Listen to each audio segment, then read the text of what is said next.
the way, the truth, and the life. I am Jesus. I'm not here to condemn you. I came to bring you back to life. Rely on me. I will forgive you and give you eternal life. I love you. And I did all of this to have a relationship with you.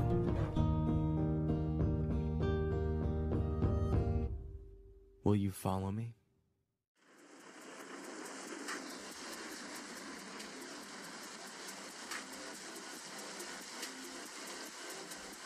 Weird, because most of the booms you hear, when you hear something, you hear a car crash or something like that, you can pretty well tell which direction it came from. This, I couldn't identify which direction it came from. It just sounded like just a loud Mysterious thud. loud noises have been concerning residents around Grundy County for weeks. Many people have reported their experiences of these booms, saying they saw a flash of light or felt it shake their house. And potential reasons behind these noises fall into two large categories. The timing of these noises also varies considerably. Whether it's a weekday, weekend, 4 p.m. or 1 in the morning, the noises have been occurring at random. There is no pattern to them. There does seem to be a slight tendency toward it occurring during the 8 p.m. This is at 75th Street near Lincoln Drive and Scottsdale Road. And Raquel, what are you seeing right now? Kim, well, we are at some condos near 78th Street and McDonald, and still a very active scene out here with a lot of firefighters on scene. They tell us that the bee exterminator is now here, and as you mentioned, one patient was taken to the hospital. It was an adult female, and she was stung multiple times. We don't know her condition right now, but we also have some animals that were taken to the hospital as well, 3 dogs and 2 cats.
People on the central California coastline had a lot of cleaning up to do, even as more heavy rainstorms close in. In Santa Cruz County, south of San Francisco, mud and debris filled roads and homes after rising creeks and rivers forced residents to evacuate. Sounded our siren and let everybody in the park know they were on alert, and then started our crew going around knocking door to door. The next round of stormy weather is expected early this week. Making things worse, downed trees are making roads impassable. I just drove an hour down here to get to my home, to get to my beach house, and imagine this giant sinkhole opening up underneath you. Well, it happened to this truck driver in Detroit Thursday. You've got to see this surveillance video. This huge hole just opens up underneath him, and it swallows the entire trailer he was pulling. Luckily, nobody was hurt. As you can see, the sinkhole took up almost an entire lane. Officials say it was caused by a ruptured sewer pipe. No word on what caused that to happen. But 2 years ago, when it got really cold, the city's water department responded to more than 2,000 water main breaks. Witnesses say when it happened suddenly, and now, as you can see, a massive sinkhole is right here in this section of Tireman, and we obtained surveillance video just within the hour of how it all unfolded. And I'm like, whoa, how does that happen? What happened? A truck just about to pass over Greenfield on Tireman when, watch this, the back end of the trailer falls through down into the street here at the border of Detroit and Dearborn. And so far, no one appears to be injured, but it took heavy machinery to remove the trailer, and the road is now shut down here. The incident all captured on high-def surveillance video at this Citgo across the street. The gas station's manager, Dave, saw it happen. So I was working on the register, taking care of my customers, and all of a sudden I hear a boom. So I turn around, and I see this trailer just in this hole. And DTE crews are out here because there are gas lines under the ground, and they're checking for gas leaks every 30 seconds as a precaution. I'm Tara Edwards for the Now Detroit. Iraq's Mosul Dam could collapse at any minute, killing up to 1 million people. That's the word from engineers who built it some 30 years ago. They say if it bursts, it could send a 65-foot wave washing over the city. The U.S. Embassy has called for a prompt evacuation of those most at risk. The dam is under a real strain now because as snow melts, the reservoir is filling fast, and the gates used to relieve the pressure are jammed. Experts say the only way it'll survive is if teams work round the clock to fill in the holes in the porous rock beneath the structure. That's something that hasn't been done since 1984 because of fighting in that country. On Wednesday, Iraq signed a deal with an Italian company to repair the dam. The wild swings of the weather appear to be making a mark at the top of the world. Scientists say sea ice surrounding the Arctic Circle is melting much faster than first thought. The missing ice this winter is enough to cover California 3 times. Don Daler has the story. The Arctic Ocean is 6 million square miles, most of it covered in ice. But last month, the top of the world was up to 14 degrees above normal and broke the record for the lowest amount of ice in February, more than 400,000 square miles short. It's completely unprecedented. People who work up there, go up to the Arctic, go out on boats and cruise around to measure these things are absolutely stunned. Robert Newton is an Arctic researcher at Columbia University. It's the dead of winter there. There's no light. It's well below freezing. It should be retreated even in wintertime. The shrinking sea ice could have a potentially disastrous effect on animals, such as polar bears and seals, who depend on the ice to hunt and breed. Ice-free oceans absorb more heat and become warmer, which speeds up glacial melting, raising sea. The massive strategic means and war hardware here, regardless of who mounted a preemptive attack. We have cutting-edge attack methods to beat up the U.S. mainland at any time and from anywhere. Also, we have diligently developed and deployed self-reliant weapons in the era of the Workers' Party of Korea, which enables us to fire strong artilleries. Pyongyang denounced U.S.-South Korea joint war games scheduled for next week. North Korea is also angry over a recent resolution by the United Nations Security Council, which imposed tougher sanctions on Pyongyang. The resolution came in response to North Korea's recent nuclear test and satellite launch. North's officials say their actions are preemptive and are aimed at deterring U.S. potential threats.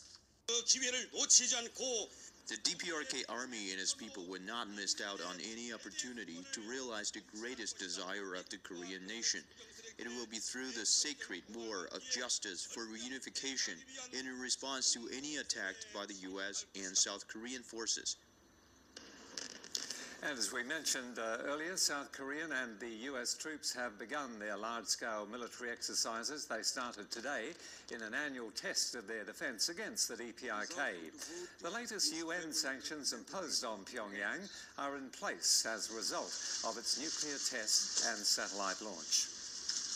And a celebrity joining the political debate. Well, we haven't heard from her in a while, but Caitlyn Jenner is back in the spotlight, showing support for Republican presidential hopeful, wait for it, Ted Cruz. What? How? In an interview with Why? The Advocate, Jenner says that she likes Cruz because he's very conservative, a great constitutionalist, and very articulate, but concedes that he needs to work when it comes to transgender issues. And the reason I say why is because Cruz recently blasted the push for having gender-open bathrooms in schools, calling it lunacy. But Jenner floated the idea of being a trans ambassador to a President Cruz, advising on issues impacting the transgender community. You know, the Republican Party, the heads have long said they need to open up to more diversity, and you might not think of someone who's transgender as necessarily being Republican, but it's great to see a face, someone you won't expect, supporting the Republican Party and willing to be an ambassador. Absolutely.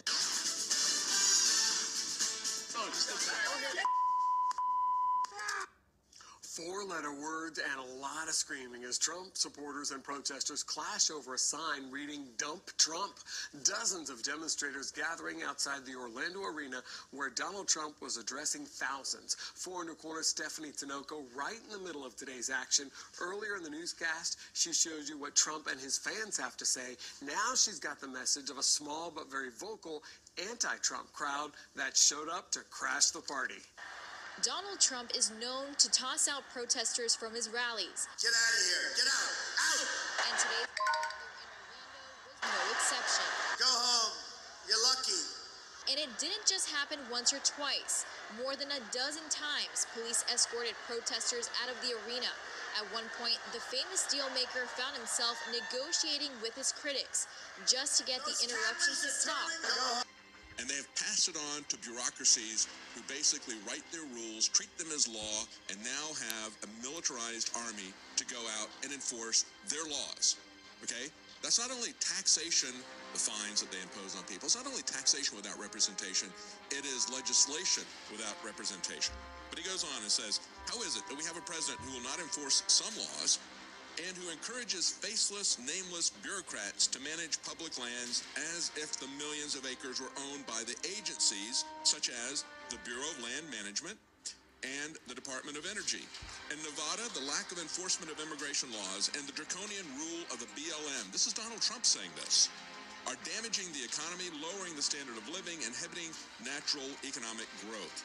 The only way to change these circumstances is to bring to Washington a president who will rein in the federal government and get Congress to do his job. Then he goes on to say, the BLM controls over occupiers moments before police killed him after a traffic stop and chase. Ben Tracy reports FBI agents at the scene are now suspected of covering up some important evidence. You back down or you kill me now. That's the voice of Robert Lavoy Finicum in cell phone video released Tuesday by the Deschutes County Sheriff's Office.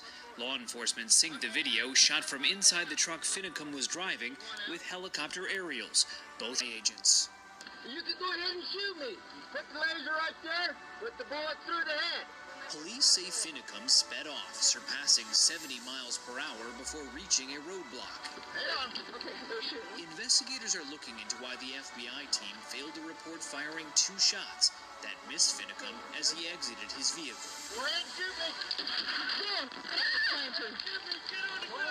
They say he ignored repeated requests to lie down and was shot only after he was seen reaching into his jacket. Major incident team investigators found a loaded 9mm handgun in the left-hand interior pocket of Mr. Finicum's jacket. Finicum's widow insists her husband was surrendering when shot. Our family asserts that he was shot with both hands up, and he was not reaching for anything at the time of the first shot. Now, Iran's indicted nearly 2 dozen people over attacks on Saudi Arabia's embassy in Tehran earlier this year. Tehran's prosecutor Abbas Jafari Dolat Abadi said that indictments have been issued against 22 individuals. Dolat Abadi added that the defendants will soon be sent to court. They've been accused of causing property damage to the Saudi embassy. Attack on the Saudi diplomatic mission followed Riyadh's execution of prominent Shia cleric Sheikh Nimr al-Nimr. Sheikh Nimr was accused of inciting unrest and undermining the kingdom's security. Nimr had rejected the allegations as baseless. Cleric's execution came despite global outcry and triggered anti-Saudi protests in several countries, including Iran, Bahrain, and England.